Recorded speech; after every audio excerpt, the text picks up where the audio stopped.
Breve tour por la conciencia superior de Itzhak Bentov. Existe una pregunta que los filósofos, místicos y científicos han intentado responder desde el origen de la humanidad. ¿Qué es la realidad? ¿Qué hay más allá del universo visible? ¿Quién o qué está detrás de todo lo que existe? Itzhak Bentov era ingeniero mecánico, inventor de dispositivos médicos y un meditador profundo. Esta combinación inusual le dio una perspectiva única para explorar los límites del cosmos, no desde la especulación abstracta sino desde experiencias directas en estados expandidos de conciencia.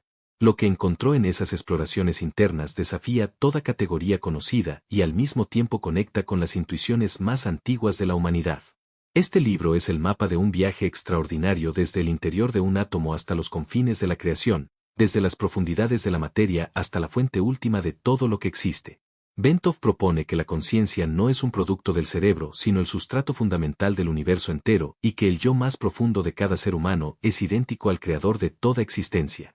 Parte 1. El vacío fértil. El modelo del universo. La forma de nuestro universo no es una nube que se expande en todas direcciones desde una explosión inicial, como sugiere la teoría del Big Bang convencional. El universo tiene la forma de un toroide, es decir, un donut hueco y elongado. En el centro de esta estructura existe un punto focal de conciencia que funciona como el creador del universo, representado por un agujero blanco y un agujero negro colocados espalda con espalda. El creador es como una semilla que contiene toda la información del universo en forma potencial, así como una bellota contiene el patrón completo del roble. Del agujero blanco emerge un chorro de radiación que comienza a fluir alrededor del creador, formando la superficie del toroide, que es el universo mismo. La materia nace a medida que sale del agujero blanco, primero como radiación de luz. Conforme se enfría, se forman partículas estables como protones, neutrones y electrones. Luego se forman gases de helio e hidrógeno, que se condensan en estrellas. Las estrellas se agrupan en galaxias y cuando mueren estallan creando polvo cósmico, que se condensa de nuevo en nuevas estrellas y planetas. Todo en el universo entero, incluyendo nuestros cuerpos, está hecho de una sola sustancia cósmica. Contenemos átomos de las galaxias más distantes y estamos así conectados con el universo entero. A medida que el chorro de materia continúa fluyendo del agujero blanco, se ralentiza y comienza a ser atraído de vuelta por la gravedad del origen central. El chorro invierte su dirección y eventualmente es absorbido de nuevo por la semilla a través del agujero negro. Este colapso gravitacional hace que la materia se transforme en energía al pasar del agujero negro al agujero blanco, y vuelve a emerger como un universo nuevo. Es un ciclo continuo de nacimiento y muerte de la materia. Se podría llamar un universo de Big Bang continuo y modesto, comparado con el Big Bang de una única explosión enorme. En este universo de Bang continuo, los agujeros blanco y negro en el centro del toroide son no solo los puntos de nacimiento y muerte de la materia, sino también el nacimiento y la muerte del tiempo. El tiempo aparece donde hay movimiento y materia, y se convierte en una medida de la distancia de la materia desde el punto de su emergencia del agujero blanco. Esta distancia refleja el estadio de evolución de la materia y su conciencia a medida que hace su ciclo de regreso a la fuente. El universo como holograma. El universo es un holograma o patrón de interferencia en el que todas las partes están interconectadas y contienen información sobre cada una de las otras y por lo tanto sobre el universo entero. A medida que las galaxias se mueven a lo largo de la superficie del toroide, irradian ondas de información sobre sí mismas. Estas ondas se entrelazan formando un patrón de interferencia y crean un holograma que llena el espacio interior del toroide y también se extiende hacia el vacío que lo rodea. Este holograma de información podría llamarse la mente universal, porque contiene toda la información que existe sobre la estructura completa. Cada conciencia humana individual es parte de ese holograma. Por lo tanto, al proyectar la propia conciencia hacia la mente universal en un estado de conciencia elevado, se puede obtener conocimiento sobre el universo entero. Esta es la base científica de la meditación y la intuición profunda. La naturaleza del absoluto. ¿Qué es el vacío? Podemos hablar del vacío en el espacio, de la enorme cantidad de espacio vacío dentro de los átomos, del vacío entre las estrellas y las galaxias. El vacío es el estado de reposo de la conciencia. En ese estado de reposo, la conciencia es como el agua absolutamente calma de un lago, y la superficie de ese lago sería como la separación entre el mundo de los fenómenos manifiestos y el mundo del potencial puro. Esta conciencia en reposo está llena de potencial, podría manifestarse en cualquier forma, crear cualquier realidad. Lo más asombroso de esta visión es que el vacío no es ausencia sino presencia. No es nada sino todo en estado potencial. Es la biblioteca que contiene todos los libros que han existido, existen y existirán, pero donde ningún libro en particular está abierto todavía. Es la partitura que contiene toda la música posible antes de que ningún instrumento empiece a tocar. El físico David Bohm llamaría a esto el orden implicado, el nivel de realidad donde todo existe plegado sin desplegar. Bentov llega a la misma comprensión desde la meditación que Bohm desde la física teórica, lo cual es en sí mismo una demostración del principio holográfico. Si se perturba esta conciencia en reposo, si se la hace vibrar, se obtienen ondas. Estas ondas de conciencia vibrante son la base de toda la materia. Si imaginamos mover un matamoscas de un lado a otro, este crea ondas en el aire. De la misma manera, si alguien o algo insiste en agitar el vacío más rápidamente, se obtienen ondas de mayor frecuencia. Y si el vacío se agita aún más rápidamente, se pueden obtener rayos gamma, que pueden descomponerse en electrones y positrones, que son partículas de un átomo, el componente básico de la materia. Es decir, esta conciencia vibratoria y ondulatoria está produciendo materia física. La conciencia en estado vibratorio se manifiesta como la materia familiar de la que están hechas las diferentes formas que vemos a nuestro alrededor. Un átomo consiste en una capa de electrones en órbita con un núcleo en el centro. Si visualizamos el núcleo de un átomo de hidrógeno como del tamaño de una cabeza de alfiler, el tamaño de la órbita del electrón sería un círculo de aproximadamente 10 metros de diámetro. Todo el espacio entre el núcleo y la capa es vacío, vacío puro. Entonces el átomo está hecho principalmente de vacío, que es conciencia pura. Es bastante sobrio darse cuenta de que el medio interestelar, el vacío entre las estrellas y las galaxias, es el mismo vacío que llena los átomos de nuestros cuerpos. Es un medio continuo e ininterrumpido. La conciencia viene en dos formas, vibratoria y por lo tanto manifiesta, o lo que llamamos materia, y no vibratoria y por lo tanto no manifiesta, pero que contiene todo en estado potencial, sirviendo como plano de la materia. Son dos aspectos diferentes del absoluto o conciencia pura. Parte 2. Sobre Devas, dioses y creadores. La conciencia rudimentaria y la conciencia superior. Supongamos que se proyecta la conciencia hacia un riñón y se entabla conversación con una célula renal individual. Se le pregunta a la célula qué hace. La célula renal, un ser muy simple, probablemente balbuceará algo en el sentido de mire, yo solo trabajo aquí. Si se va al jefe, que es el riñón en su totalidad, este explica de inmediato todas las cosas buenas que hace para el cuerpo. Es un ser inteligente y experto en su campo. Si se reúne la conciencia de todos los órganos del cuerpo, se obtiene un ser muy inteligente que es la conciencia total del cuerpo.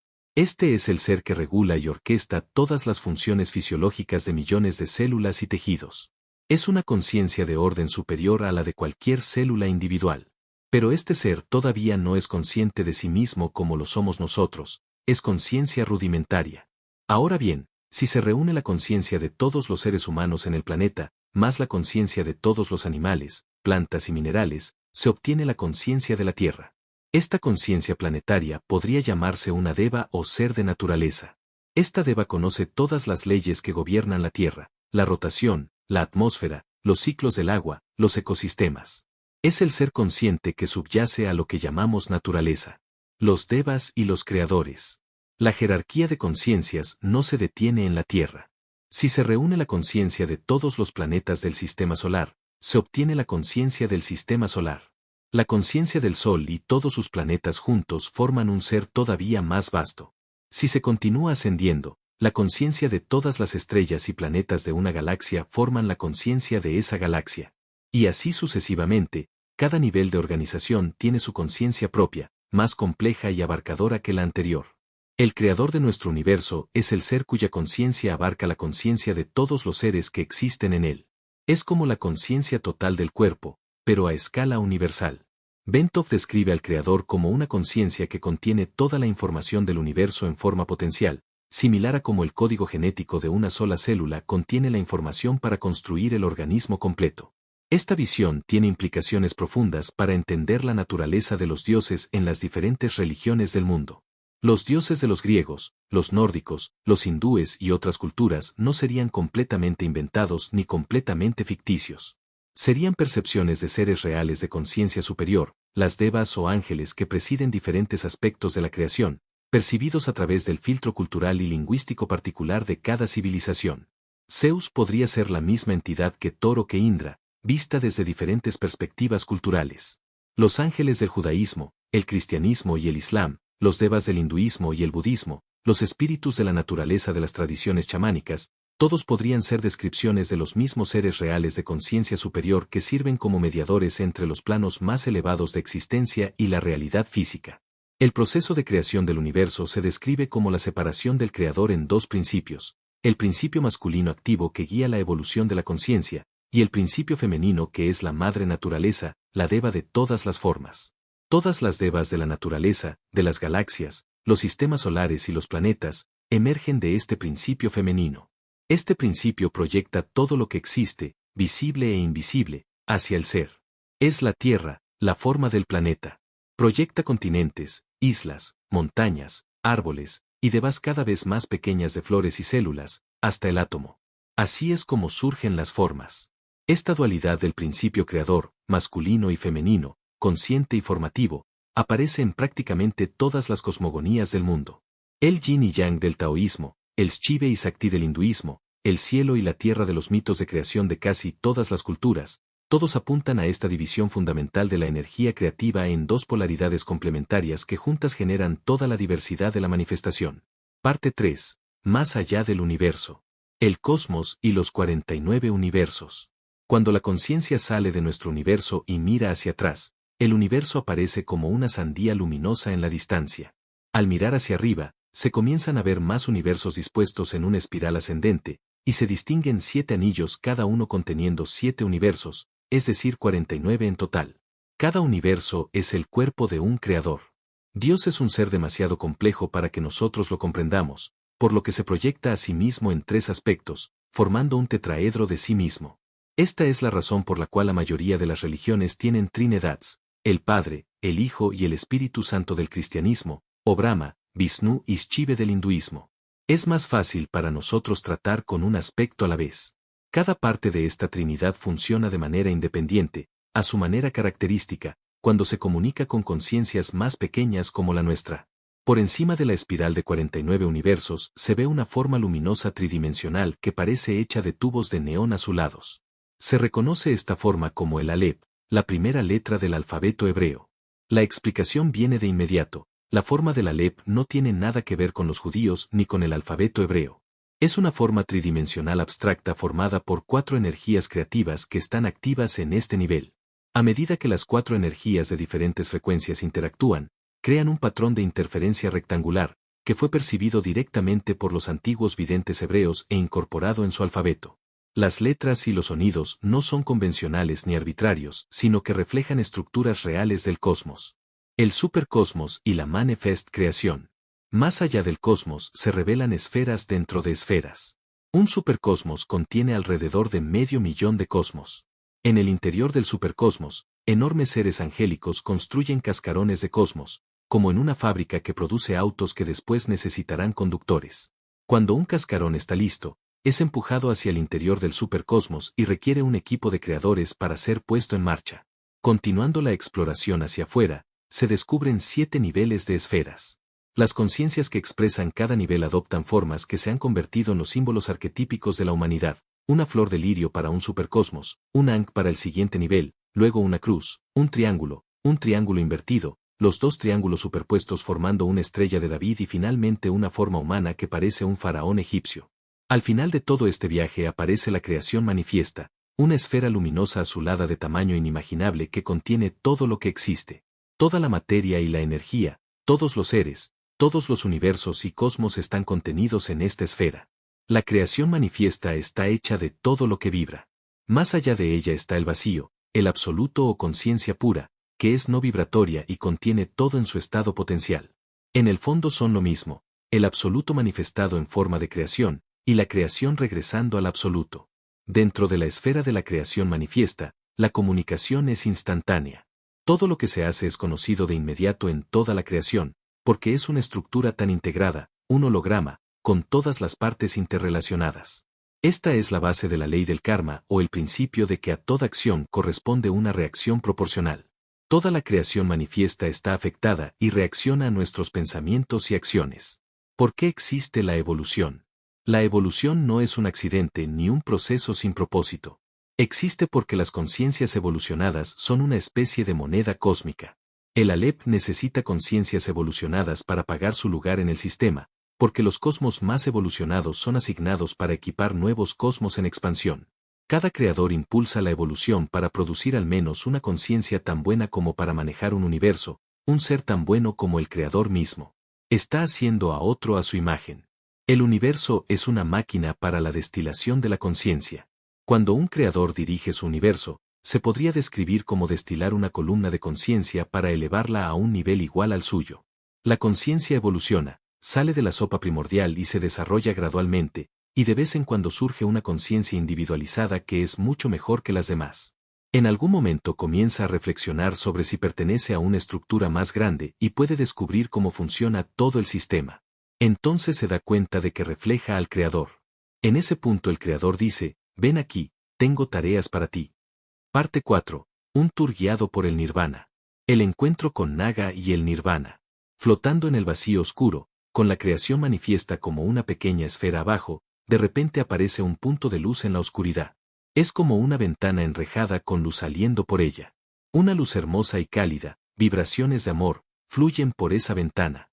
Naturalmente se quiere entrar, pero aparece la cabeza de una enorme serpiente en la ventana. Esta serpiente, que responde al nombre de Naga, no es una serpiente ordinaria sino una conciencia antigua que guarda la entrada a Nirvana. En tradiciones orientales, la serpiente Naga es el guardián de la sabiduría y los reinos espirituales. Naga advierte que una vez que se entre, puede ser imposible salir, porque el estado de Nirvana es tan glorioso y beatífico que nadie querría regresar. Esta es la paradoja de la iluminación, la experiencia de unidad perfecta, paz absoluta y dicha sin límites es tan completa que el yo individual tiende a disolverse en ella. Muchas tradiciones espirituales describen este estado como la meta última, la liberación del ciclo de nacimiento y muerte. La experiencia de Nirvana, tal como la describe Bentov, es difícil de articular con el lenguaje ordinario precisamente porque el lenguaje ordinario está construido para describir la realidad dual, con sujeto y objeto separados. En Nirvana la separación desaparece. No hay un observador mirando a Nirvana, el observador se convierte en Nirvana. Esta es la experiencia que los contemplativos de todas las tradiciones han descrito con diferentes palabras. Fana del sufismo, Samadhi del hinduismo, Kenso del zen, Esichia del misticismo cristiano. La convergencia de descripciones de culturas tan dispares sugiere que apuntan a una realidad genuina que existe independientemente de la cultura que la describe. Lo que distingue a Bentov de muchos exploradores espirituales es que pudo entrar y salir del estado de nirvana suficientes veces para observarlo, describirlo y relacionarlo con la estructura mayor del cosmos que había explorado. Para el nirvana no era el destino final sino una estación en un viaje mucho más vasto. Un estado de extraordinaria belleza y dicha, sí, pero también parte de una arquitectura cósmica que se extiende infinitamente más allá. Los trabajadores de cuello azul y el zoológico. Dentro de Nirvana se descubren los llamados trabajadores de cuello azul, seres de aspecto humano que están ocupados haciendo algo parecido al trabajo artesanal, construyendo y manteniendo estructuras que forman la infraestructura de la realidad. Son constructores cósmicos, entidades especializadas en la creación de formas y patrones que eventualmente se manifiestan en los niveles físicos de existencia. También existe algo que Bentov describe con humor como el zoológico. En este espacio se encuentran seres de formas muy variadas, algunos humanoides y otros completamente ajenos a cualquier referencia conocida. Algunos son seres que en algún momento tuvieron forma física en algún universo y ahora existen en este plano de conciencia más elevado. Otros nunca tuvieron forma física y representan principios o fuerzas del cosmos. Esta diversidad asombrosa de seres es parte de la riqueza infinita de la creación consciente. La paradoja del absoluto. En la vida siempre hay dos estados, lo real y lo ideal. Lo real es la creación manifiesta de la que somos parte, y lo ideal es lo que traemos a la vida en nuestra mente. En el estado físico viajamos en nuestra mente hacia lo ideal, o podríamos decir que la creación manifiesta sigue expandiéndose para alcanzar el absoluto. Sin embargo, cuando nos ponemos al día con el ideal, la mente ya se ha movido hacia un nuevo ideal. Así siempre nos estamos persiguiendo a nosotros mismos. El ideal nunca está dentro de la creación, sino que está unido a ella y corre delante, como la zanahoria delante del burro.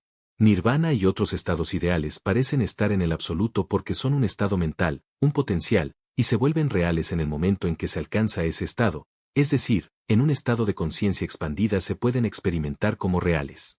El problema es que estamos demasiado acostumbrados a pensar en términos de cosas siendo absolutamente positivas o negativas, olvidando que lo que está del otro lado es positivo para sí mismo, y lo que está aquí es negativo para aquello. Positivo y negativo son tan relativos como aquí y allá, e incluso el absoluto es relativo en este sentido. No existe nada absoluto y final. Si todo estuviera definido de forma rígida, con todas las reglas absolutas y todo estructurado sin paradoja ni ironía, no habría movimiento posible. Se podría decir que el ser humano se cuela por la grieta donde existe la paradoja. Parte 5. ¿Quién dirige el espectáculo? El encuentro con el ser superior. Después de todo el viaje, cuando finalmente se llega al final del recorrido y se exige ver al Dios Supremo, al ser responsable de todo lo que existe, aparece una gran columna de luz cegadora. Las vibraciones que emanan de ella son tan abrumadoras que las rodillas flaquean. Es necesario un tiempo para acostumbrarse a esta presencia poderosa y radiante. Encontrando que la base de la columna es un tubo abierto, se entra en él y se viaja hacia arriba. Después de un tiempo el tubo dobla y se convierte en una bajada rápida. Al salir del tubo, lo que aparece sentado al frente es uno mismo. Es el propio ser, una copia exacta del cuerpo físico personal, completamente inmóvil, tranquilo, imperturbable e impersonal. No hay comunicación verbal posible aquí, por lo que se usa la técnica probada de fusión. Se comienza a retroceder hacia dentro del propio cuerpo. Y de repente todo estalla. No hay más cuerpos, solo el vacío. Se ha convertido en el vacío. Se es el vacío. El Ser Supremo es el yo mismo. Toda la experiencia del viaje ha sido el Ser Superior guiando a su propio reflejo físico de regreso a sí mismo. Ese observador puro que ha estado mirando a través de los ojos de cientos o miles de vidas es la conciencia pura, el vacío mismo, el absoluto. La conciencia pura, que es el vacío, da la conciencia de ser o la autoconciencia. Entonces se es el Dios Supremo del sistema. Al mismo tiempo se es la persona que hace trabajo de 9 a 5, empujando un lápiz o conduciendo un camión, pagando impuestos y facturas de teléfono. Y no solo se es este Dios Supremo, sino que también lo es cada otro ser. Todos somos parte de la conciencia pura, el vacío. La conciencia se descompone en unidades y cada una tiene una conciencia de sí misma y cree que es diferente de todos los demás. El juego del escondite del Ser Superior. El hogar del Ser Supremo es el absoluto, el vacío. Después de un largo tiempo, este ser, sentado en el frío y oscuro vacío, se aburre y quiere hacer algo. Siendo creativo, quiere jugar, ya que no hay trabajo que hacer ahí fuera. No encuentra compañía y por lo tanto comienza a jugar consigo mismo. Decide jugar al escondite, porque es un juego fácil de jugar. Rápidamente manifiesta una manta hecha de ego y luego separa una parte de sí mismo y la cubre con esa manta de ego. Este es un juego muy interesante y delicioso. Entonces agrega otra manta de ignorancia de sí mismo y la envuelve alrededor de la manta anterior. Esto parece divertido, piensa, y añade una manta de intelecto y de emoción, más ignorancia y una gruesa manta física. Pronto la parte que está envuelta en ignorancia y ego deja de reconocer al ser original. Está tan involucrada en los asuntos dentro de su capullo de mantas que ignora y olvida completamente su parte jugadora. Ha bajado al nivel de conciencia física, la llamada realidad física. Es como el rey que se pone harapos y sale entre la gente para descubrir cómo es la vida real. Desafortunadamente el rey se involucra tanto en la vida real que olvida que es rey. Parece que se necesitan bastantes traumas para recordarle su verdadero estatus. Y así nos pasa a nosotros. Estamos tan profundamente inmersos en esta carrera de ratas que casi hemos olvidado nuestro verdadero estatus. Pero el ser en el vacío no lo ha olvidado. Sigue jugando. De vez en cuando levantará las mantas y dirá hola, pero la mayoría de las veces estamos demasiado ocupados para notarlo. Sin embargo, no dejará de hacerlo y recibiremos otro estímulo y otro más, hasta que empecemos a responder. De repente desarrollamos extrañas sensaciones de inadecuación. Algo falta en nuestra vida. ¿Es este trabajo de 9 a 5 realmente todo lo que quiero hacer con mi vida? ¿No hay algo más en todo esto? Y así comenzamos a buscar. Miramos hacia el oeste y miramos hacia el este. Miramos en religiones y cultos. Tarde o temprano las cosas se cristalizan y nos ponemos en el camino del desarrollo espiritual. El ser que nos anima continúa estimulándonos. Tarde o temprano una manta de ignorancia cae, luego otra y otra. Comenzamos a recibir conocimiento intuitivo sobre el sistema. El viaje se vuelve cada vez más estimulante. Finalmente la última manta se ha quitado y nos encontramos frente al ser al final del tubo. Bienvenido, dice el ser, bienvenido a casa. Y lo miramos y preguntamos, ¿y tú quién eres? Y el ser dice, soy tú. ¿No recuerdas, tonto? Hace apenas unos eones éramos uno y el mismo.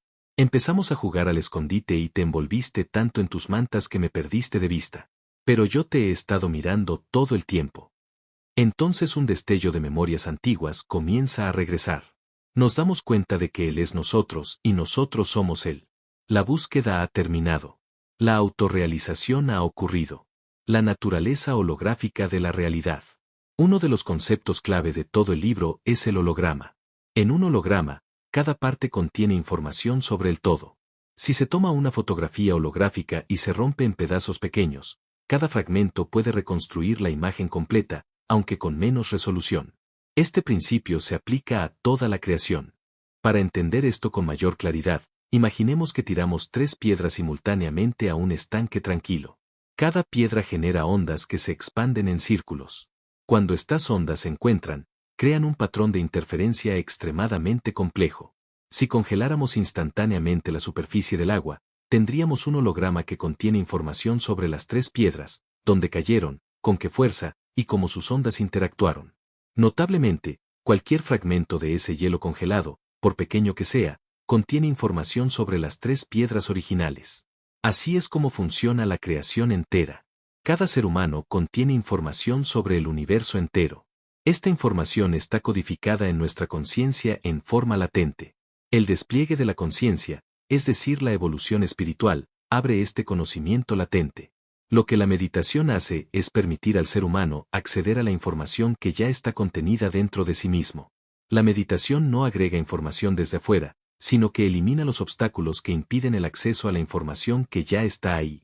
Las implicaciones de este modelo holográfico son enormes. Implica que todo el conocimiento en la mente universal está disponible para cualquiera que pueda sintonizarse con él, porque como en todos los hologramas la información está totalmente distribuida por todo el universo. Aforismos místicos como todos somos uno, como es arriba es abajo, Dios está dentro de ti y el universo en un grano de arena adquieren un nuevo significado cuando se ven a la luz del modelo holográfico. No son poesía ni metáfora, sino descripciones literales de cómo funciona la realidad. Este modelo también explica los fenómenos que la ciencia convencional no puede abordar.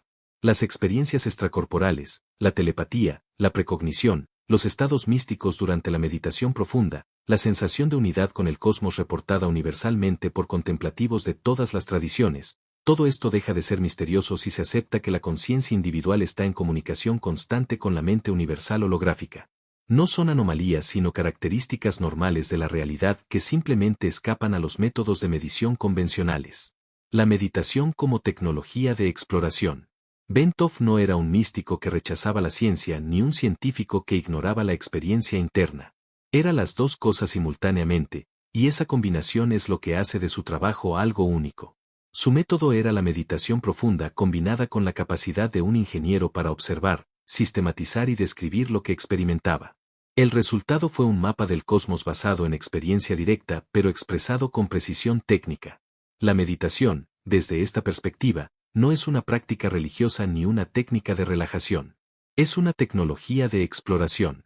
Es el instrumento que permite al ser humano expandir su conciencia más allá de los límites del cuerpo físico y el sistema nervioso, accediendo a dimensiones de la realidad que son completamente inaccesibles a los 5 sentidos ordinarios o a cualquier instrumento científico convencional. Es como tener acceso a un telescopio que en lugar de ampliar la percepción de la luz visible, amplía la conciencia misma. Lo que Bentov describe en sus viajes meditativos coincide de manera extraordinaria con lo que otras tradiciones han descrito independientemente. Los 7 planos de existencia del hinduismo y el budismo, la jerarquía de mundos de la cábala, los múltiples cielos descritos en diversas tradiciones chamánicas, las esferas concéntricas de la cosmología sufí, todo esto apunta a la misma estructura cuando se despoja de sus ornamentos culturales particulares. El hecho de que seres humanos en culturas completamente separadas por miles de años y miles de kilómetros hayan descrito estructuras similares en estados alterados de conciencia sugiere que están describiendo algo real y objetivo, no proyecciones de su imaginación culturalmente condicionada. La evolución espiritual, desde esta perspectiva, es el proceso por el cual la conciencia va quitándose las capas de ignorancia y ego que la separan del reconocimiento de su verdadera naturaleza. No es que la iluminación añada algo que faltaba, sino que revela lo que siempre estuvo presente pero estaba oculto. Como alguien que limpió por completo una ventana cubierta de polvo y suciedad, y de repente puede ver el paisaje que siempre estuvo del otro lado. Conclusión. Todo el viaje de Bentov a través del cosmos, desde el interior de un átomo hasta los confines del absoluto, lleva a una conclusión simple y profunda. La conciencia es el fundamento de la realidad, y la conciencia individual de cada ser humano no es sino una expresión del ser universal. La separación entre lo individual y lo cósmico es real desde una perspectiva, e ilusoria desde otra. El universo es un holograma viviente donde cada parte contiene el todo, donde cada ser humano es simultáneamente una chispa finita de conciencia y la fuente infinita de toda existencia. La evolución no es accidental, sino la manera en que el absoluto se descubre a sí mismo a través de la experiencia. Y el destino final de toda conciencia es regresar al reconocimiento de lo que siempre fue, el ser supremo, el vacío fértil, la conciencia pura jugando el eterno juego del escondite consigo misma.